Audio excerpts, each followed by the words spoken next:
A nossa aula de hoje é sobre a interpretação da Bíblia. E eu creio que não preciso falar muito para mostrar a importância desse assunto. A Bíblia é o livro que é recebido pelos cristãos como sendo a revelação de Deus. E todos nós lemos a Bíblia, as igrejas usam a Bíblia para estabelecer suas doutrinas, suas práticas. A Bíblia é extremamente importante na vida do cristão.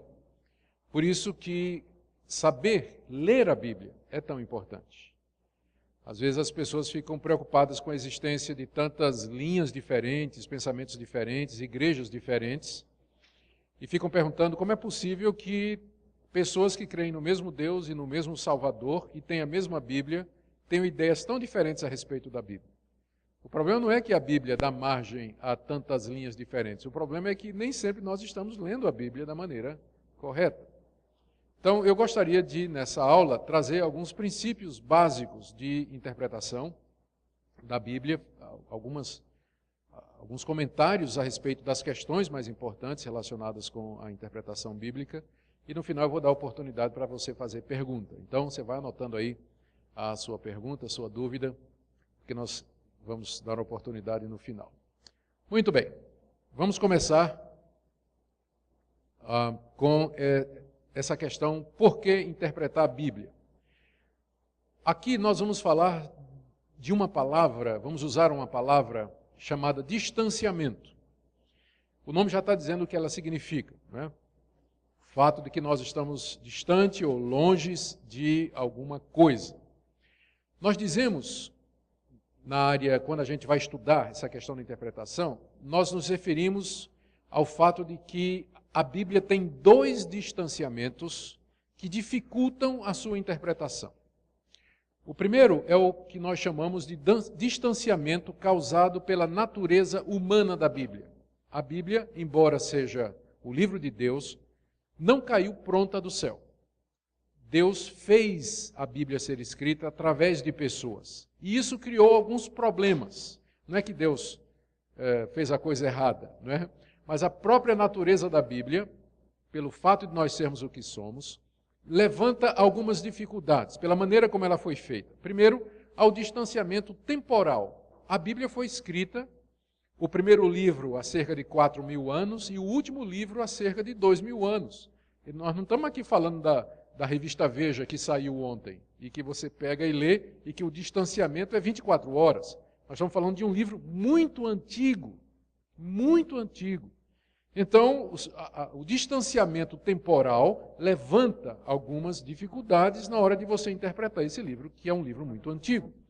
Depois tem também o distanciamento contextual. A Bíblia foi escrita no Antigo Oriente Médio, numa cultura oriental, de povos diferentes, com costumes diferentes, com a visão de mundo diferente.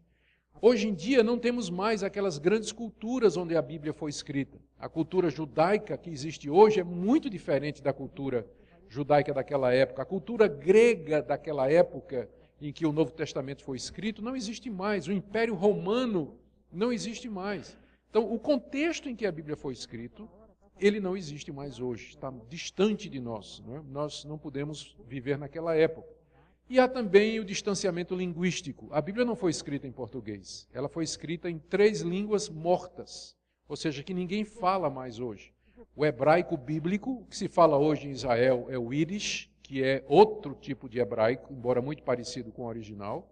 Foi escrita em aramaico, que é também uma língua morta, ninguém mais fala hoje, a não ser talvez uma tribo lá no Kurdistão, o pessoal diz que ainda tem alguém que fala essa língua lá. E o grego koiné, que é diferente do grego demotike, que se fala hoje na Grécia. Então, além de ser um livro que foi escrito há 2.000 anos, numa cultura que não existe mais, esse livro foi escrito em 3 línguas que ninguém fala mais hoje, não é? Então, vem a questão da tradução. Para você poder ler a Bíblia, ou você estuda essas 3 línguas, ou alguém vai ter que traduzir a Bíblia para você. Então, isso já levanta mais uma dificuldade no nosso caminho. Fora o distanciamento autoral. Se o pastor Sérgio me mandar um e-mail dizendo: reverendo, o senhor prega amanhã às 8 horas, eu posso mandar um e-mail de volta dizendo assim, 8 da manhã ou 8 da noite? Porque não ficou claro. Mas eu não posso chegar para o apóstolo Paulo e perguntar: Paulo, o que é que você quis dizer quando você escreveu os que se batizam pelos mortos? O que que essa expressão se batizar pelos mortos significa? Eu não posso mandar um e-mail para Paulo, não posso pegar o telefone e ligar para o apóstolo Paulo, não posso ligar para Pedro para dizer assim: Pedro, você disse que Jesus foi pregar os espíritos em prisão. O que você quer dizer com isso? Que Jesus foi no inferno pregar? Eu não posso fazer isso, porque Pedro está morto, Paulo está morto, Moisés está morto, Isaías está morto. Então, tudo isso torna a interpretação da Bíblia um pouquinho diferente de você ler a revista Veja ou Estado de São Paulo, ou seu livro predileto que foi publicado há 1 ano, 2 anos atrás. É um livro antigo, oriental, escrito numa outra cultura e com outras características diferentes do país em que nós vivemos e da cultura que nós vivemos, o Brasil do século XXI, onde todo mundo fala português e é uma outra cultura completamente diferente. Então isso só já devia nos alertar que não é assim simplesmente eu vou abrir a Bíblia e ler. Não é? Tem muita gente que acha que é só abrir a Bíblia e ler. De fato, eu diria que na grande parte é só abrir a Bíblia e ler. Mas tem esse aspecto humano da Bíblia que tem que ser levado em consideração. O outro aspecto do distanciamento é causado pela natureza divina da Bíblia. A Bíblia, de fato, é o livro de Deus.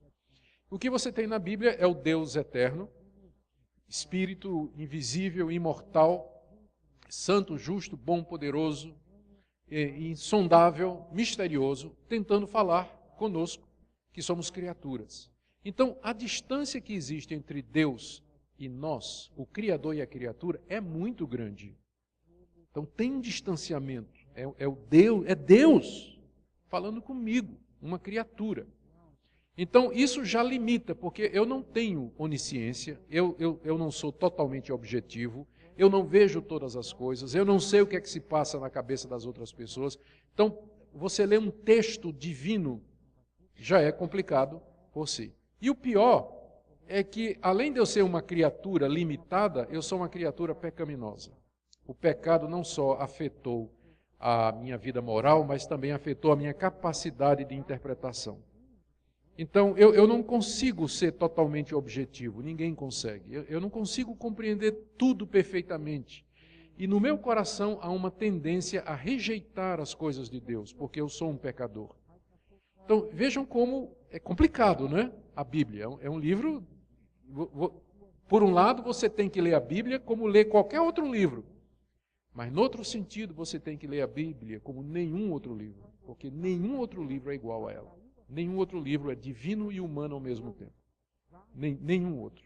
A gente fala de livros inspirados, autores inspirados, e de fato tem.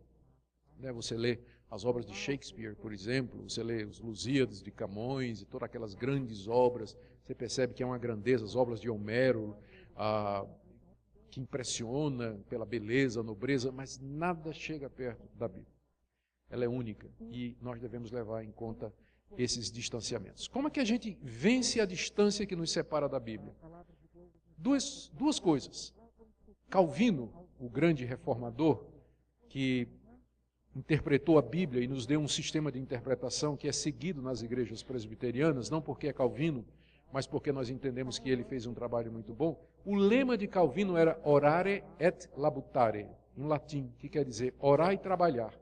E ele usava isso para se referir àquilo que nós temos que fazer para ler a Bíblia. Porque a Bíblia é divina, nós temos que orar antes de ler e pedir a Deus que Deus ilumine o nosso entendimento, que Deus nos dê compreensão para nós entendermos a mensagem da Bíblia. E depois nós temos que labutar, nós temos que ralar, estudar a Bíblia, estudar comentários, aí ele vai estudar arqueologia, estudar as línguas originais, estudar a história, porque a Bíblia, se é divina, também é humana. Você vence a distância causada pelo distanciamento divino pela oração, e você vence o distanciamento causado pelo aspecto humano pelo trabalho. Ou seja, pela labuta. Você tem que ralar, você tem que ler comentário, ler tudo que lhe ajuda a compreender a Bíblia melhor para que você chegue ao seu sentido. Tá? Eu não estou aqui desencorajando ninguém de ler a Bíblia. Eu também não estou querendo passar a ideia de que só quem estudou teologia é que é capaz de entender a Bíblia. Na verdade, quem causou mais problemas na vida da igreja, através dos seus 2000 anos, foram os estudantes de teologia, não foi o povo. né? Foram estudantes de teologia que causaram problemas. Então, a Bíblia, como ela está, você pode ler com tranquilidade. Eu diria que aquilo que é necessário para a sua salvação, para o conhecimento de Deus, para você viver nessa vida aqui, nesse mundo, de maneira agradável a Deus, isso você não precisa ser um expert, um perito, um teólogo, um estudante de teologia, um seminarista para entender. Porque é de Deus, ela é simples assim. Mas ela, pelo que ela tem partes difíceis, partes complicadas, que geram essas diferentes interpretações e que geram essa confusão que às vezes nós encontramos aí. Então vamos ver o que é que a gente pode aprender sobre isso. Deixa eu fazer algumas explicações. Nós dizemos que a Bíblia é a palavra de Deus, eu estou dizendo isso. Ela é a palavra de Deus, ela é infalível e ela é inerrante. Isso não significa que não houve erro de cópias. Pedro escreveu a sua primeira carta e mandou para as igrejas da Ásia Menor. As igrejas receberam e disseram, é uma carta do apóstolo Pedro, homem inspirado por Deus, isso aqui é a palavra de Deus, faz uma cópia, porque naquele tempo não tinha imprensa, né? Então a cópia era feita na mão. Aí fizeram cópias da carta de Pedro, a original, e leram a carta original de Pedro, e leram, como era feita de pergaminho. Você sabe o que acontece quando você usa muito tempo uma coisa? Ela se gasta, ela acaba, mas tinha cópia. Então passaram a usar cópia, e dizer, faz cópia da cópia. E depois faz cópia da cópia da cópia. Então, hoje nós não temos mais os originais. Aquela carta que Pedro escreveu, a carta de Paulo aos Romanos, nós não temos mais os originais, que são chamados de autógrafos. Mas nós temos cópias que datam do século II, do século III, século IV. Nós temos pelo menos 5.000 cópias do Novo Testamento e vários outros milhares de cópias do Antigo Testamento. Não existe nenhum outro livro que tenha tantas cópias. Vocês ouvem falar, por exemplo, de Aristóteles e Platão, não é isso? Vocês sabem quantas cópias tem das obras dele? E que não são nem dele, mas reproduzidas em outras. Às vezes não tem 10, 12 cópias antigas daqueles escritos. Não tem. E as pessoas ficam assim, puxa, mas a Bíblia foi copiada e não sei o quê. Se você for usar o mesmo critério que alguns ateus querem usar para desacreditar a Bíblia, você não vai acreditar que Aristóteles existiu, que Platão existiu, que Galileu existiu, que Homero existiu, porque a Bíblia é o livro mais bem atestado do mundo em quantidade de cópias que nós temos. Só que, já ouviram a brincadeira do telefone sem fio? Você tem uma fila de pessoas, né? Aí você diz para a primeira, o pastor Augustus é feio. Aí você tem que passar isso para outra pessoa. Aí você diz assim, ó, o reverendo Augustus é feio. Já mudou, né? Não é mais pastor, é reverendo, é feio. Aí você passa para outro e diz assim, o reverendo, olha, o que eu vi é que o reverendo Augustus é feio, mas o pastor Sérgio é pior. Aí vai, entende? Quando chegar lá na última pessoa, já fizeram essa brincadeira do telefone sem fio, quando chega na última pessoa, que compara com a primeira, houve acréscimo, houve alteração. Então, é natural que no processo de cópia, um escriba, ele trocou uma letra, ele trocou uma palavra por um sinônimo. Em vez de dizer Jesus Cristo, ele disse Cristo Jesus. E quem já fez cópia sabe como isso acontece. Você às vezes copia a mesma linha 2 vezes, ou você pula uma linha. E quando você não conhece o idioma em que você está copiando, é pior ainda. Porque imagina um monge lá da Lituânia, sei lá de onde, qualquer lugar do mundo aí, que não falava grego, e fazia parte do trabalho dele copiar nos mosteiros, copiar trechos da Bíblia. Aí, naturalmente, ele não conhecia o grego, mas ele saía copiando, ele ia cometer um erro que ele não percebeu que cometeu, porque ele nem conhece a língua, não é? Então, nessas cópias que nós temos da Bíblia, você vai encontrar erros de cópia. Mas, porque tem tantos manuscritos assim, os estudiosos, que são chamados de manuscritólogos ou baixa crítica, eles comparam os manuscritos. E aí nós podemos ter certeza quase que absoluta de 95% do texto original. E os 5% que a gente tem dúvida não representa ameaça nenhuma. É troca de palavra, é uma palavra que está faltando, não ameaça nenhuma doutrina principal da Bíblia. Nada, nada, nada, nada. Então, quando você ouvir esse argumento, não, mas papel cabe tudo, você responde, inclusive a verdade. Papel cabe tudo, inclusive a verdade. não é? Então, você tem as cópias e essa disciplina chamada alta crítica ou manuscritologia, que é uma disciplina científica, ela nos dá, alguns acham que chega a 98% de certeza, né, do que era o texto original. E que o que fica com falta de comprovação não afeta em nada as doutrinas principais da Escritura. Então, mas há erros e culpitos. Então, quando eu digo que a Bíblia é verdadeira, não estou dizendo que não houve erro nas cópias. O que eu estou dizendo é que Deus, na sua misericórdia, preservou a sua verdade através das muitas cópias e pelo estudo científico nós podemos fazer a recuperação. Outra coisa, quando eu digo que a Bíblia é verdadeira, eu não estou negando que os autores bíblicos não receberam conhecimento pleno e onisciente acerca do mundo ao escreverem. Às vezes o pessoal diz assim, mas a Bíblia é um livro antigo, como é que ela não tem erros? Está dizendo lá que o sol se levanta no Oriente, percorre o céu e se põe no Ocidente. Quer dizer, naquela época se pensava que a Terra era fixa e que o sol é que andava, né? Então, é um erro científico, porque hoje a gente sabe que é a Terra que gira em torno do sol. Mas naquela época, os autores bíblicos parece que acreditavam que a Terra era fixa e que o Sol é que se movia. Gente, isso aí, às vezes, é até um pouco de má vontade. Até hoje, nós, que vivemos na época científica, dizemos o Sol nasceu, o Sol se pôs. Então, isso é linguagem do observador. A Bíblia não é um livro científico, mas ela descreve os fenômenos naturais do ponto de vista do observador. Então, para quem está na Terra, quem se movimenta é o Sol. Até hoje a gente diz isso. A Bíblia não é um livro de ciência, mas ela descreve os fenômenos naturais a partir da posição do observador. Então você não vai procurar na Bíblia um manual de ciências. Tudo o que a Bíblia diz a respeito da natureza, no que concerne a sua origem, que foi feito por Deus, que Deus é autor de todas as coisas, nós recebemos como verdade. Mas você não pode usar a Bíblia como sendo um manual de ciências, porque ela não usa linguagem científica. A linguagem científica é um fenômeno de 300 anos para cá, não é? É coisa que não se pode pedir dos autores bíblicos que tivessem isso.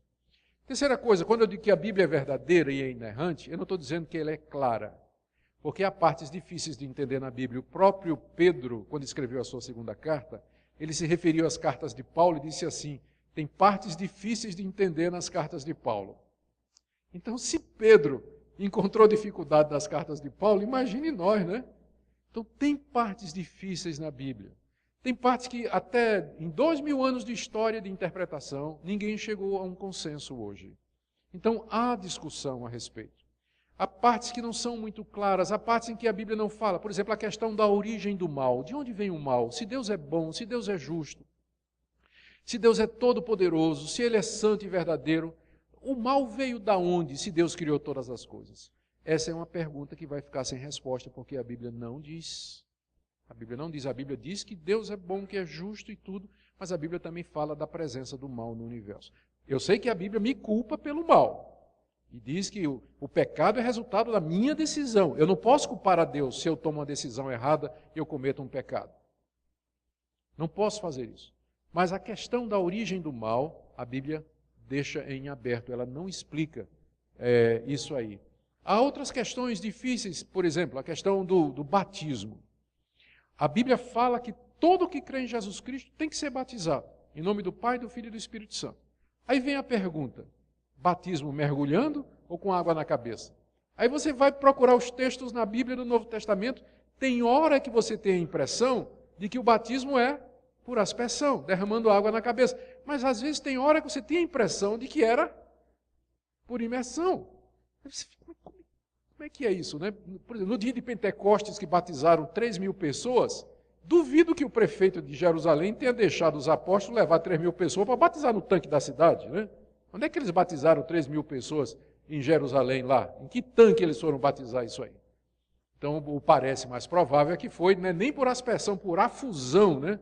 Os apóstolos lançaram água, não sei como é que eles fizeram isso. Quer dizer, aí a questão do como, a Bíblia também não é clara.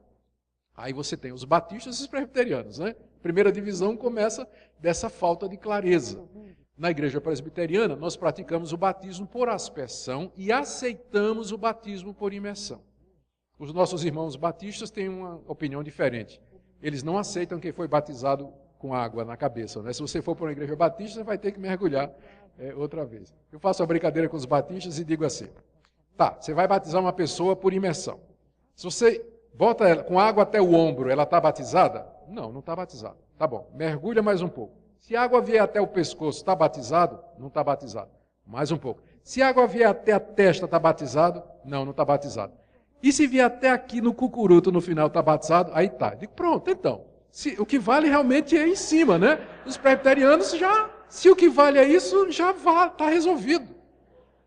Não é porque se batizar até aqui está batizado? Não está. Então o que vale é aqui em cima e os presbiterianos cobrem isso, né? Dá uma mãozada assim de água, cobrem e já está resolvido. Mas foi só uma brincadeira. Então, entende? Tem coisas na Bíblia que não são muito claras. Um outro exemplo, sobre o futuro. O que a Bíblia diz é que Jesus vai voltar, que vai ter ressurreição dos mortos, que vai ter o juízo final e que nós entraremos na eternidade para viver com Deus para todo sempre. A pergunta é, qual é a sequência em que isso vai acontecer? A Bíblia não é clara. Aí o que é que acontece? Vai ter gente que vai dizer, não, Jesus vem primeiro e depois é que vai ter o reino de paz. Outros dizem, não, o reino de paz já começou porque Cristo já reina. Ele vem no final. Outros dizem, não, o mundo vai ficando cada vez pior, Cristo vem quando a igreja estiver perseguida. Outros dizem, não, a igreja vai ganhar um mundo pelo avivamento, quando Cristo vier, a igreja vai estar gloriosa. Então, a discussão sobre isso chama-se escatologia. E por isso que a gente precisa ter cuidado com essas opiniões. A gente pode ter uma opinião, eu tenho minha própria opinião sobre isso, que é a opinião prevalente na Igreja Presbiteriana do Brasil. Mas tem outros colegas presbiterianos que têm uma posição diferente da minha.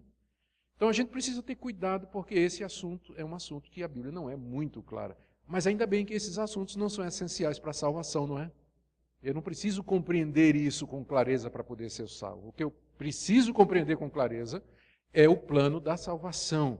Quem é Cristo, o que Ele fez por mim, o que Ele fez na cruz, sua morte e sua ressurreição, isso eu não posso deixar de compreender, porque se você errar na compreensão disso aí, isso vai afetar o seu destino eterno.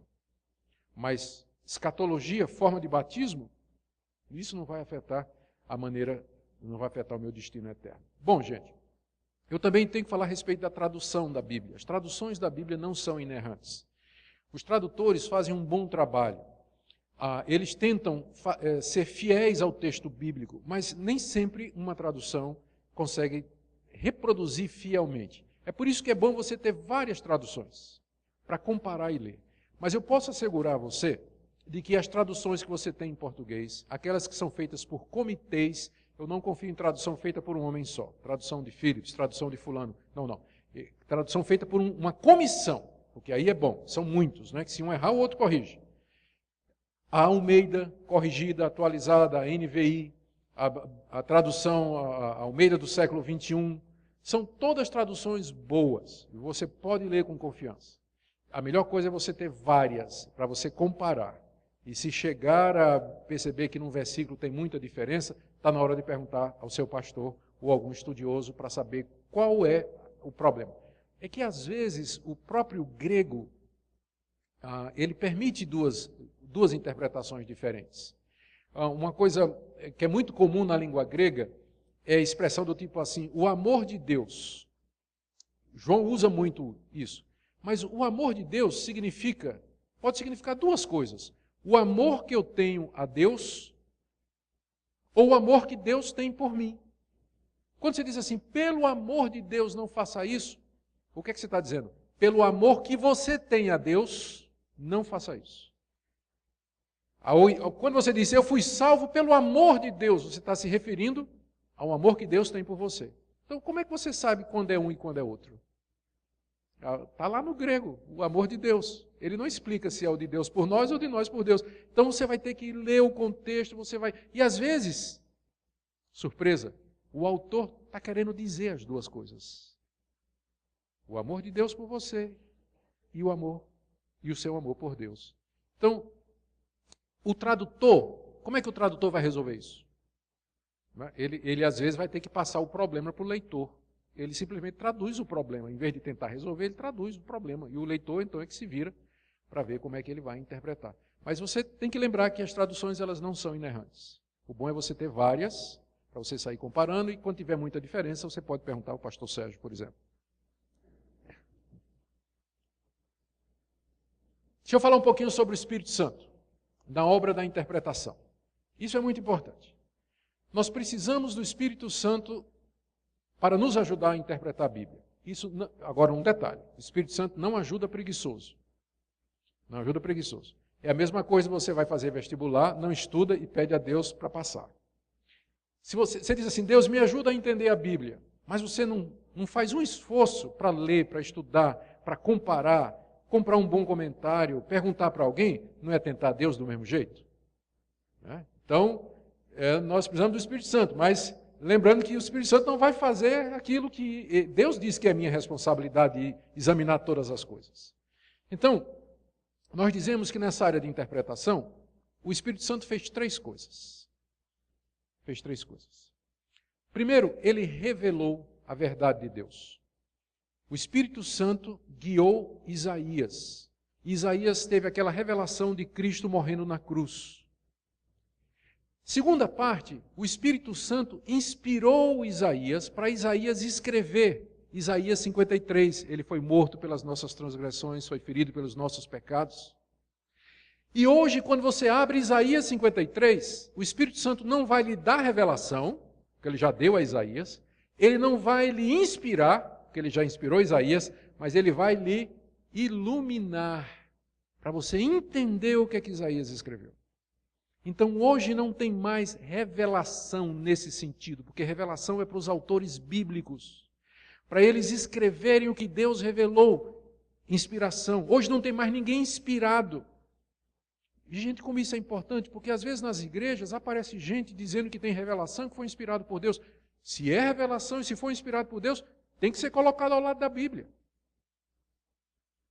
Tem que ser colocado ao lado da Bíblia. O que o Espírito faz hoje é iluminar o nosso entendimento para a gente entender a revelação de Deus. A revelação inspirada, é isso que ele faz hoje. E é isso que nós temos que pedir a Deus, que ele nos ilumine na compreensão desse livro, que é a sua revelação inspirada. Bom, todo mundo, não existe uma leitura neutra. Isso aqui todo mundo concorda. Quando você lê, você põe óculos. Não me refiro aos óculos de ceguinho, como eu, né? Eu tenho que pôr óculos para ler, senão eu não enxergo nada. Então, eu preciso daquele... Por isso que fica estranho, às vezes eu pregando com aquele óculos pendurado aqui na venta, né? Olhando para vocês e olhando aqui. Eu preciso de óculos.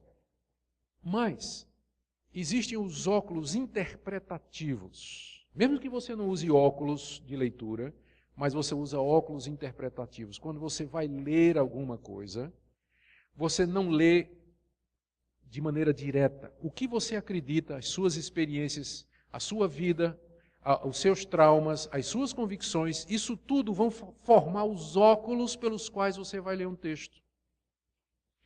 Uma mulher afrodescendente, pobre, abandonada pelo marido, que mora numa favela de Salvador, ela não vai ler a Bíblia da mesma maneira que um milionário rico, branco, que mora nos Estados Unidos.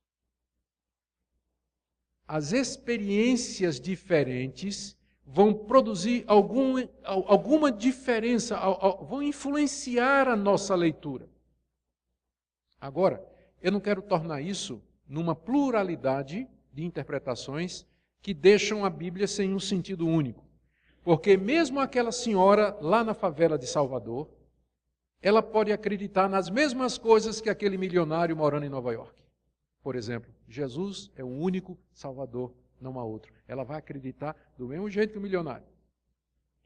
Mas o que ela vai tirar, o impacto da Bíblia na vida dela, a Bíblia vai falar para ela na situação dela e a Bíblia vai falar para ele na situação dele. Embora estas verdades sejam imutáveis. Então, o que a gente acredita faz muita diferença na hora de você ler a Bíblia. Os cristãos reformados, os cristãos do cristianismo histórico, por assim dizer, eles acreditam em algumas coisas que formam os óculos que eles vão usar quando eles vão ler a Bíblia. Primeiro, que Deus existe. Você pode dizer, mas pastor, isso é muito simples. Mas não é não. Um ateu vai ler a Bíblia de maneira diferente da sua. Porque eu creio em Deus, quando eu ler lá que Jesus andou sobre as águas, eu vou dizer, eu acredito nisso aí. Isso aqui é literal. O ateu vai dizer, isso não é literal, isso é um mito, isso é uma fábula. Por quê? Porque ele não acredita em Deus. Se ele não acredita em Deus, ele não acredita em milagre. E a Bíblia está cheia de milagres. Então, a gente começa com esse ponto fundamental. Existe um Deus, e esse Deus falou conosco pela Bíblia. Se você não acredita nisso, a sua leitura da Bíblia vai ser completamente diferente da minha. Mas a gente começa com esse pressuposto, que existe um Deus e que esse Deus se comunica de uma forma que eu possa entender. É isso que a Bíblia é. Segunda coisa, revelação progressiva. Deus não disse tudo de uma vez só. Ele foi falando devagarzinho. Lá no jardim, ele chamou Adão e Eva e disse, um dia virá alguém que vai pisar a cabeça da serpente. Não disse mais nada. Depois ele chamou Abraão e disse, sabe aquele que eu disse que vai pisar a cabeça da serpente? Eu vou dizer uma verdade a mais. Ele virá da tua descendência. E não só isso, ele vai abençoar todas as nações do mundo. Aí depois ele chama Davi e diz, você sabe aquilo que eu disse lá no Jardim do Éden, que eu disse a Abraão, eu vou acrescentar uma coisa a mais. Esse Messias que virá, ele virá de você, ele vai ser rei, e ele vai reinar sobre o mundo todo, coisa que não foi dita a Abraão. Chama os profetas e dizem, aí Deus diz, sabe aquele que eu disse lá atrás que ia ser assim? Eu vou dizer mais uma verdade, ele vai nascer em Belém, ele vai entrar em Jerusalém montado num jumentinho, e ele vai morrer numa cruz pelos pecados do meu povo. Deus levou 2000 anos dizendo isso. Ele não disse tudo a Adão lá no jardim, ele não disse tudo a Abraão, ele não disse tudo a Moisés. Ele foi dizendo paulatinamente. E é isso que a Bíblia é. Ela é o registro da revelação de Deus. Deus foi contando a história da salvação até o último ponto, que é Apocalipse, que termina lá com o novo céu e a nova terra. Começa em Gênesis, no jardim, e termina lá em Apocalipse, na cidade santa. É a história da revelação de Deus. Por isso, as pessoas se referem à Bíblia como sendo o registro dos atos salvadores de Deus. O que é a Bíblia? Você pode responder, a Bíblia é um livro único, porque ele registra as ações de Deus na história para salvar o homem, o que ele vem fazendo há milhares de anos para salvar o homem. Por que isso é importante? É importante para que você, quando abrir sua Bíblia em Mateus, você saber que você está lendo um capítulo do meio, né? Tem os capítulos que vieram antes e tem os capítulos que vêm depois. Não é a mesma coisa um livro de matemática? Se você abrir um livro de matemática assim no meio, você vai entender aquela fórmula? Então você tem que voltar para entender o que é que levou aquela fórmula. É isso? Então, quando você vai ler a Bíblia, lembre disso. Você está lendo um livro que tem começo, meio e fim, que tem um desenvolvimento. Por isso você tem que comparar Bíblia com Bíblia, livro com livro. Não pode ler Gênesis sozinho, porque Gênesis é só o começo, você não pode ler Apocalipse, você não vai entender Apocalipse se você não entender o que vem antes.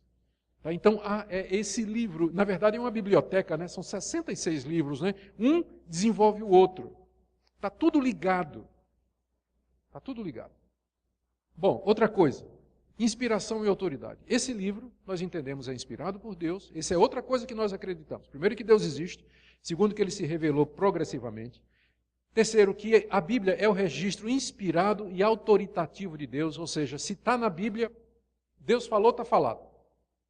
Se ele não falou, eu me calo também. Mas onde Deus fala, eu aceito e eu me curvo diante da autoridade da Bíblia. A Bíblia é a maior autoridade na vida do cristão e na vida da igreja. O que não puder ser provado pela Bíblia, nós não temos que obedecer, nós não temos que fazer. Mas a Bíblia sempre é o tribunal último, onde todas as coisas são julgadas em matéria de fé e prática. História da redenção, eu já falei, a Bíblia conta essa história. Se alguém disser qual é o centro da história da Bíblia, a resposta é Cristo. É o que eu falei hoje de manhã na minha pregação. No Antigo Testamento, como é que as pessoas se salvavam? Pela fé no Messias que haveria de vir. E no Novo Testamento, como é que elas se salvam? Pela fé no Messias que veio. Então, Cristo é o centro da Escritura. Tudo na Bíblia aponta para Cristo. Os tipos, as figuras, as instituições, as personagens, as histórias, as parábolas, as genealogias, tudo aponta para a pessoa de Cristo, que é o centro da Escritura. É nele que tudo converge. E o cânon completo e fechado, isso aqui é importante. Cânon é uma palavra grega que significa medida ou metro. Quando a gente fala cânon da Bíblia, quer dizer, o número de livros da Bíblia. A Bíblia está fechada, são 66 livros, Apocalipse é o último. Se você disser, e se um dia a gente descobrir uma carta perdida do apóstolo João? Eu acho que Deus não quis que entrasse na Bíblia, porque se quisesse, né, já teria colocado desde o começo. Eu acho que ela não deveria entrar. Por que isso aqui é importante? Porque o pessoal fica dizendo, e o evangelho de Tomé? Já ouviram falar disso? De vez em quando aparece aí. O evangelho de Judas. Descobriram um evangelho antigo que contradiz tudo mais. Por que os livros da Bíblia são mais importantes do que esse aqui? Porque estes livros foram inspirados por Deus, foram escritos por pessoas que foram testemunhas dos fatos, e a Bíblia está fechada. Você não pode acrescentar livros à Bíblia. Ela está fechada, não tem livros novos, não tem. Por isso também que nós não temos apóstolos hoje. Porque apóstolos, eles eram inspirados por Deus. E o que eles escreveram viraram Bíblia. Tem gente que se passa por apóstolos hoje, mas não são. Não são, porque apóstolo escreve Bíblia. E o que eles dizem não tem nada a ver com Bíblia. Nada a ver, não se compara. Não se compara, está fechado. Então veja só, são coisas que parecem simples, mas que vão fazer a diferença na hora que você vai ler a Bíblia. Se você acredita nisso, você vai ler a Bíblia de uma maneira. Se não, você vai ler de outra. Sobre traduções. Deixa eu correr com isso aqui. Eu já falei um pouquinho sobre traduções, e deixa eu explicar alguma coisa sobre traduções. Tem duas maneiras de traduzir qualquer coisa. A primeira é chamada equivalência formal. Isso quer dizer o seguinte. Vamos pegar o hebraico. Não, vou pegar grego mesmo, que é mais fácil para mim. No tempo em que a Bíblia foi escrita, se pensava que as emoções eram na barriga. Mas é natural, porque o que acontece quando você tem medo? Qual é a primeira coisa que é afetada? Não responda. Não precisa responder. Né? Não é isso? Primeira, a gente diz, dá um frio na barriga. Até hoje a gente diz isso, não é? Mas a gente sabe que as emoções estão acontecendo aonde? Aqui.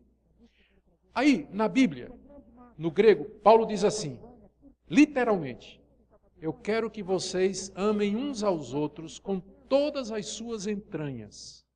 Entranha é tripa. Entranha é tripa. Aquilo fazia sentido no mundo grego. Mas hoje, um rapaz chegar para a namorada e dizer, eu te amo com todas as minhas tripas, não faz sentido. Né? Aí o que é que o tradutor fez? Agora veja só, o tradutor vai traduzir a Bíblia. E ele encontra literalmente Paulo dizendo, eu quero que vocês se amem com todas as suas tripas, todas as suas entranhas. Se ele traduzir literalmente, essa tradução é boa? Não. Porque não faz sentido em português. Se ele traduzir, eu quero que vocês se amem de todo o coração, é o mesmo sentido numa linguagem que eu entendo. Aí você percebe que nem sempre a tradução literal é a mais fiel. Nem sempre a tradução literal é a melhor. A melhor tradução é aquela que traz o sentido original para o receptor moderno, de uma forma que ele compreenda. Um exemplo do hebraico. Lá num salmo, Davi diz assim, Deus é quem sustenta o meu chifre. Como assim Deus é quem sustenta o teu chifre, Davi? É porque chifre em hebraico significa força, por causa do touro. Fizeram uma analogia. Não é? Então a palavra para força em hebraico é a mesma palavra para chifre. Agora imagina o tradutor, ele vai traduzir o salmo e imagina que ele traduz literalmente. Deus é quem sustenta o meu chifre. O brasileiro vai olhar assim e vai dizer, não. Uma tradução boa seria, Deus é quem me dá forças. Não é uma tradução literal, mas é uma equivalência dinâmica. Você traduziu no receptor de uma forma que ele entendesse o sentido do que está escrito. Então, dito isso, você tem algumas... Agora você pode classificar as traduções dessa maneira. Algumas traduções são mais literalistas, seguem aquele tipo de tradução que traduz mesmo o que está no original e não quer saber se faz sentido. Então você tem, por exemplo, a Almeida Revista e Corrigida, a Trinitariana, elas são mais literalistas. É ruim? Não, não é. Porque aí você pode ter uma ideia do que é que o original está dizendo, mesmo que não faça sentido em português, mas pelo menos serve para você ver como é que eles falavam. Do lado mais da equivalência dinâmica, mais ou menos ali no meio, você vai encontrar a Almeida Revista e Atualizada, a NVI, que combinam esse tipo de tradução, traduções bem equilibradas, e que você vai ter o melhor das duas coisas. E do lado mais extremo, você tem a Bíblia na linguagem de hoje, a NTLH, Nova Bíblia na tradução de hoje, que eles interpretaram demais a passagem bíblica, que a ponto de que não é nenhuma tradução, na verdade, a gente diz que é uma paráfrase, porque não chega a ser uma tradução, porque tem muita interpretação. Na tentativa de fazer uma Bíblia numa linguagem muito popular, eles tentam resolver os problemas que há no próprio texto original e tudo. Eu gosto de ter para comparar. A minha sugestão é que você tenha uma ARC, corrigida, que é mais literal, você tenha a ARA ou a NVI, que está no meio, e uma NTBLH, nova tradução da linguagem de hoje, você lê as três e compare. Tá? Eu uso a Almeida para pregar, porque eu acho que é a melhor. Uma linguagem boa, tradução muito correta. Tá bom? E caminhando para o fim. Última coisa, deixa eu ver que é a última. Depois vou ter algumas regrinhas. Uma coisa que é muito importante para interpretar a Bíblia é a questão do gênero literário. Todo mundo sabe o que é um gênero literário. Você vê, tira na palavra literário, gênero, filme. Quando você entra, por exemplo, num site que está falando do que está acontecendo, filmes estão sendo exibidos, você vê que tem vários tipos de filme. Aí ele vai dizer ação, aventura, romance, policial, drama, infantil. São gêneros, não é? Gêneros. E na parte da escrita também tem gêneros. Poesia, ficção, história, novela, biografia, documentário, jornalismo. São gêneros diferentes. Agora, o segredo de você compreender um texto é você primeiro descobrir qual é o gênero dele. Se você recebe, se você não fizer a distinção entre uma conta bancária e um e-mail que seu marido mandou, uma declaração de amor, né? A primeira coisa que você tem que fazer é você fazer a pergunta: o que é isso que eu estou lendo aqui? A Bíblia tem muitos gêneros literários. Apocalipse, parábola, poesia, livro dos Salmos, por exemplo, poesia. Os evangelhos estão cheios de parábolas. Você não vai ler uma parábola como você lê, por exemplo, uma carta de Paulo, porque a carta de Paulo é uma carta. Então, quando você vai ler o livro dos Salmos, você vai ver que você não pode tomar literalmente. Porque diz assim: Deus montou num querubim, das ventas de Deus saíram chamas de fogo e ele despediu raios sobre a terra. É claro que isso é uma figura. Agora, se Paulo tivesse escrevendo isso numa carta, isso aqui, então, é assim, é literal. Entende? Vou dar um exemplo. O livro de Jonas. Veja como isso faz a diferença. Todo mundo conhece a história de Jonas, aquele profeta que Deus mandou pregar em Nínive. Não vou. Pegou o navio para Tarsis, Deus mandou uma tempestade, os marinheiros jogaram ele na água, veio um grande peixe, não diz que é baleia, tá, gente? Veio um grande peixe, engoliu Jonas, Jonas passou 3 dias no ventre do peixe, Deus deu ordem, o peixe vomitou Jonas, ele foi pregar em Nínive, todo mundo se converteu e Jonas ficou bravo. E Deus deu aquela lição nele, mandando o vermezinho que comeu a plantinha que estava protegendo Jonas do calor. A pergunta é: o que é o livro de Jonas? É uma parábola? Foi histórico? Foi verdadeiro aquilo? Ou é uma ilustração só do amor de Deus? O que é o livro de Jonas? A resposta a essa pergunta vai determinar a sua interpretação. Se você disser que o livro de Jonas é uma fábula, como por exemplo, Os 3 Porquinhos e o Lobo Mau, Chapeuzinho Vermelho e o Lobo Mau, a Branca de Neve e os 7 Anões, e são fábulas, são mitos, são sagas, são lendas, folclores. Saci Pererê, se você entender, se você achar que o livro de Jonas é uma literatura folclórica dos judeus, você não vai ler como sendo história, você não vai ler como sendo literal, e provavelmente você vai dar outro sentido ao livro. Mas se você entender que aquilo é um relato histórico, então você vai dar outra interpretação. Como é que Jesus interpretou o livro de Jonas? Como sendo história. Porque ele disse, da mesma forma que Jonas passou 3 dias e 3 noites no ventre do peixe, assim eu também ficarei no seio da terra. Se referindo à sua ressurreição. Um outro exemplo, parábola. A parábola, o que é uma parábola? Parábola é um tipo de história que você conta para ilustrar um ponto. Para ilustrar um ponto. Vamos tomar aquela famosa parábola do bom samaritano, que todo mundo conhece. Jesus contou essa parábola. Alguém perguntou para Jesus, quem é o meu próximo?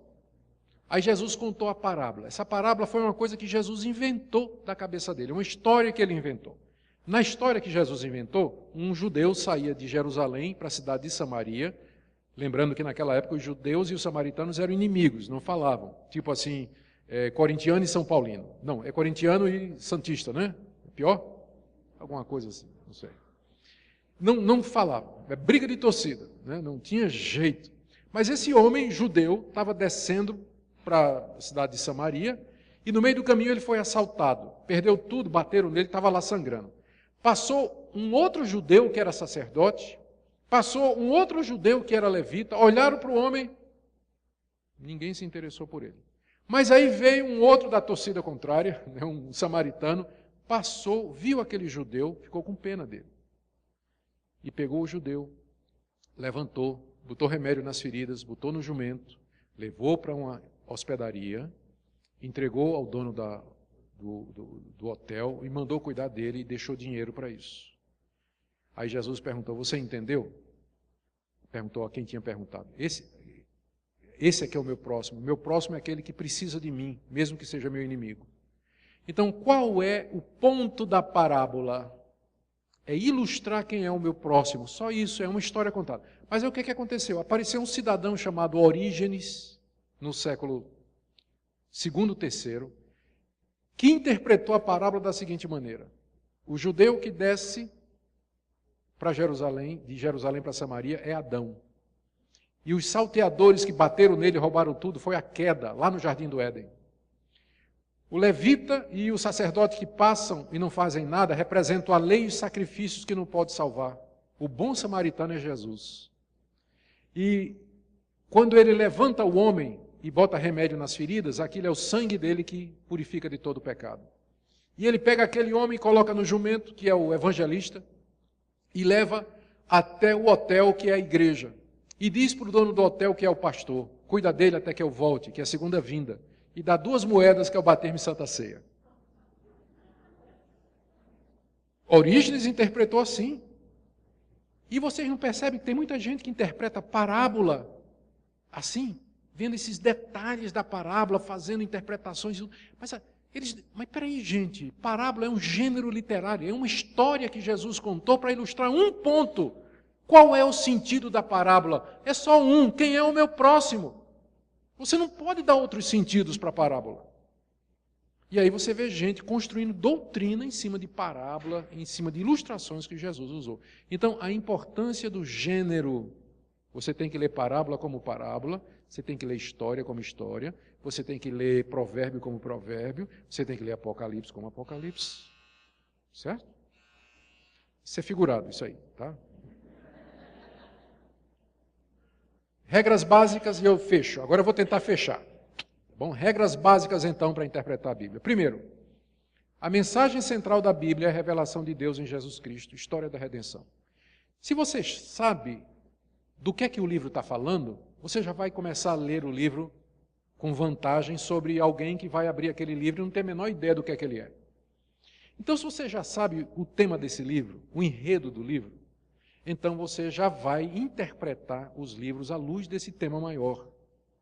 Então, regra número 1, saiba disso. A Bíblia é o livro de Deus. Ele fala da revelação de Deus em Jesus Cristo. O que é que Deus tem para nos dar, quem Ele é, o que Ele nos oferece, quem nós somos, de onde viemos, o que somos e para onde vamos. É o grande livro que responde às grandes perguntas que você tem. Então, leia esse livro assim, sabendo o que ele é.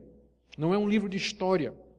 Não é um livro perdido que não tem mais importância para nós hoje, mas é um livro atual, verdadeiro, que fala sempre, que responde os seus questionamentos. Primeira regra é essa. A segunda, a Bíblia é a sua melhor intérprete. Porque ela foi dada naquele sistema progressivo, as partes estão ligadas e uma parte depende da outra. Quando você encontrar uma passagem difícil, procure que você vai encontrar outras passagens que esclarecem. Em Mateus, em Lucas, no Sermão do Monte, Jesus diz assim: bem-aventurados os pobres, porque deles é o reino dos céus. Aí você pergunta, quer dizer que eu tenho que ser pobre para entrar no reino de Deus? Ótimo, porque eu sou pobre. Então quer dizer que o fato de eu ser pobre quer dizer que eu já estou salvo? Espera aí, leia a mesma passagem em Mateus. Aí você vai para Mateus, o que é que tem em Mateus? Bem-aventurados os pobres de espírito. Isso quer dizer os humildes, não é pobre financeiramente, porque você vai encontrar gente pobre muito orgulhosa, né? Muito cheia de si, pensando que é o rei da cocada preta. Tem muita gente pobre que pensa que é o rei do gado. Então não é pobre de espírito, que não quer dizer bobo ou doido, mas quer dizer humilde. Então sim, dos humildes é o reino dos céus. Então a Bíblia se interpreta. Ela é a sua melhor intérprete. Vá lendo, vá procurando, que você vai encontrar a resposta para as dúvidas. Terceiro, o Antigo Testamento é interpretado pelo Novo. Não pense que o Antigo Testamento não tem uma mensagem para nós. Tem uma mensagem para nós, é uma mensagem maravilhosa. Só que você tem que ler o Antigo Testamento a partir do Novo. Quando você lê sobre os sacrifícios do Antigo Testamento, você não fica dizendo assim, então eu tenho que matar bicho para Deus me aceitar. Não, você tem que ler a partir do Novo. No Novo está dizendo que Cristo é o sacrifício. Ele é o Cordeiro de Deus que tira o pecado do mundo. Você não precisa matar animal para Deus lhe aceitar. Então você tem que ler o Antigo Testamento a partir do Novo Testamento. O texto quer dizer o que o seu autor quis dizer. Essa regrinha é fabulosa. É uma regrinha simples de interpretação. Chama-se intenção do autor. Quando você lê uma passagem da Bíblia, pergunte, qual foi a intenção de Paulo quando ele escreveu isso? Ele quis dizer o quê? E o sentido é aquele. Não vá procurar sentidos ocultos. Não vá procurar... Dá um exemplo. Lá no Antigo Testamento, no livro de Gênesis, está dizendo que Abraão pegou 318 homens nascidos em sua casa e fez guerra contra os reis de Sodoma e Gomorra e libertou o seu sobrinho Ló. Lembra essa passagem? Que Abraão pegou 318? Bom, aí apareceu um intérprete na igreja antiga que disse assim, 318 em hebraico, aliás em grego, representa a letra tal, que parece uma cruz, e um eta, que é a primeira letra, um iota e um eta, que são as duas primeiras letras do nome de Jesus. Então 318 significa que Jesus morreu na cruz. Pergunta, quando Moisés escreveu que Abraão pegou 318 homens nascidos na sua casa, era essa a intenção de Moisés? Duvido. Duvido que Moisés não falaria em termos de cabala, numerologia, porque isso é cabala e numerologia. Quando Moisés quer dizer uma coisa, ele fala com muita clareza, leia os 5 livros de Moisés. A Bíblia não tem mensagem oculta. Não existe uma mensagem cifrada na Bíblia, ligada a número secreta que só os espirituais podem entender. A mensagem da Bíblia é claro que porque Deus quer falar conosco, Ele não fala de maneira oculta. Não tem sentidos ocultos por detrás das histórias da Bíblia, das palavras da Bíblia, da letra da Bíblia. O que você lê é o que você tem. É aquilo que está escrito, nada mais. O texto quer dizer o que o seu autor quis dizer. Segundo, e agora eu estou terminando, o sentido natural tem que ser preferido ao literal, aliás, ao figurado. Antes de você procurar um sentido figurado na Bíblia, verifique se o sentido natural não é o melhor. Quando, por exemplo, diz assim, quando Jesus disse que você não deve adulterar, você diz assim, não, mas isso aí é figurado. Ou quando Jesus diz assim, quem não se arrepender vai para o inferno, você diz, não, o inferno é figurado. Por que é figurado? Se você interpretar no seu sentido natural, vai fazer sentido, porque você vai ver que é uma mensagem coerente. Então, antes de você optar para dizer que é figurado, esgote todas as possibilidades, porque geralmente quando as pessoas escrevem, elas querem ser entendidas, a não ser quando é óbvio que não é literal. Quando Jesus disse, eu sou a porta, você vai ler aquilo figurado ou literal? Figurado, porque Jesus não é uma porta de madeira que você bate, né? Isso é uma metáfora, mas é óbvio, o texto está pedindo para ser interpretado metaforicamente, né? A menos que seja estes casos, sempre a interpretação correta é o sentido natural, óbvio, literal do texto. Não vai procurando interpretação figurada, mas leia a Bíblia no seu sentido natural. Outra coisa, cada texto tem um sentido só, e não dois. Mas pastor, isso não é verdade. Toda vez que eu leio a Bíblia, é uma mensagem nova. É como se a Bíblia me dissesse uma coisa nova. Espera aí, você está fazendo uma confusão entre sentido e aplicação. Salmo 23, o Senhor é meu pastor, nada me faltará. O que isso significa? Só significa uma coisa, que Deus cuida de mim como o pastor cuida de suas ovelhas. Pronto, não tem outro significado. Só que, quando você lê essa passagem, quando você está doente, é uma aplicação. Quando você lê essa passagem, quando você está sozinho, é outra aplicação. O sentido é o mesmo, mas as aplicações são muitas. Então, o que você tem sentido na sua vida, não é que a Bíblia tem muitos significados, mas como ela se aplica às diversas situações da sua vida. Mas o significado é sempre o mesmo. Há um Deus que ama você, que cuida de você, não importa em que lugar você esteja. Só tem um sentido. Não tem dois, mas um sentido apenas. E por último, todo texto tem que ser entendido à luz do seu contexto. Último exemplo. Sabe aquela passagem que o pessoal da SAF gosta, reverendo Sérgio? O pessoal da SAF gosta muito daquela passagem. Um ao outro ajudou e ao seu companheiro disse, esforça-te. Já foi lema de congresso da SAF. Só que quando você vai ler lá em Isaías, é um idólatra dizendo para o outro, vamos cortar uma árvore, vamos fazer um ídolo. Um ao outro ajudou e ao seu companheiro disse, esforça-te, corta bem a árvore, vamos fazer o ídolo. Tirar o texto fora do contexto, né? Como se fosse um crente dizendo para o outro, mas é um idólatra dizendo para o outro. Então, se tivessem lido antes e tivessem lido depois, nunca usariam como lema da SAF, né? Tem que ler no contexto, porque a Bíblia não é uma caixinha de promessa. Todo mundo sabe o que é a caixinha de promessa? Quem lembra das caixinhas de promessa? É aquelas caixinhas que tem um monte de versículo dentro, né, que você todo dia abre e tira um versículo feito horóscopo. É o horóscopo do crente, é a caixinha de promessa. Aí você lê assim, o versículo. A Bíblia não foi feita para você ficar lendo o versículo. Ela foi dada para você ler toda. Lê o livro todo, lê o capítulo todo, lê a passagem toda, lê a Bíblia toda, faça disso o alvo da sua vida. Lê a Bíblia toda pelo menos uma vez por ano. Pelo menos uma vez por ano. Em vez de ficar vendo aquela novela, vai ler sua Bíblia. Aí você vai ver como vai ganhar muito mais espiritualmente. Amém? Pronto, gente, eu creio que... eu ia dar umas indicações, para quem quiser depois pegar comigo, introdução ao Antigo Testamento, introdução ao Novo, geografia e arqueologia da Bíblia, hebraico, grego, hermenêutica, teologia do Antigo Testamento, teologia do Novo, metodologia exegética, então. Tem muita literatura para quem quiser se especializar nisso aí. Perguntas para a gente terminar. 2 só, por favor. Bíblias temáticas. Sim.